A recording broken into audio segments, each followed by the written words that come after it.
Hey guys, it's me cyoubx, and today we're going to review the highly acclaimed MoYu AoLong.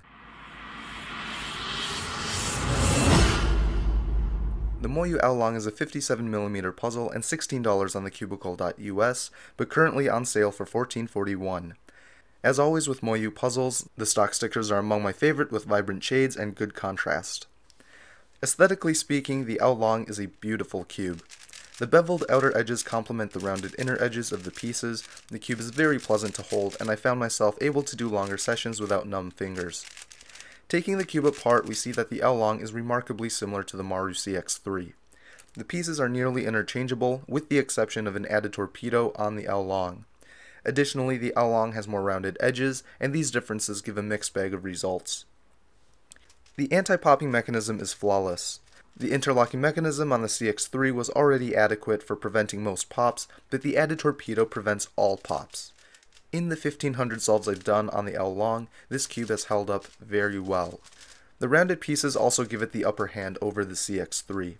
Like the CX3, the corner cutting is over 45 degrees, however the AoLong excels in reverse corner cutting. It can cut around 2/3 of a cubie with some force, or half a cubie effortlessly. But as with most design choices, there is a compromise that needs to be made. The rounded pieces lead to semi-frequent corner twists. Setting my tensions tightly, I've eliminated corner twists for the most part, but if you're someone who likes looser tensions, this could be a major drawback. The AoLong's extended corner cutting comes at the cost of corner twisting.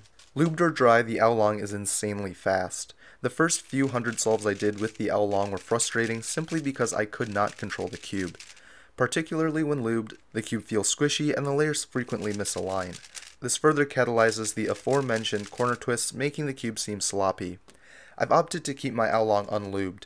I prefer the scratchy feel much more, and I'm able to get dramatically better control out of this cube. The slight bumps from the dry plastic give the cube a more tactile feel, decreasing the overshooting I would get if lubed. If you want a more polished, smooth, and fast cube with a feel similar to a faster Shangxiao Aurora, lubing the AoLong is the answer. If you're like me and prefer something more controllable and stable, leave it dry. The MoYu AoLong is undoubtedly a terrific cube, but that doesn't mean it's for everyone. Although I do love the puzzle, I can't fully recommend it to all cubers. The speed and instability is difficult to accommodate even for accurate turnstiles, and the added corner twist can be enraging at times. Tightening the puzzle and leaving it dry does resolve the sloppy feel, but the cube is still very fast.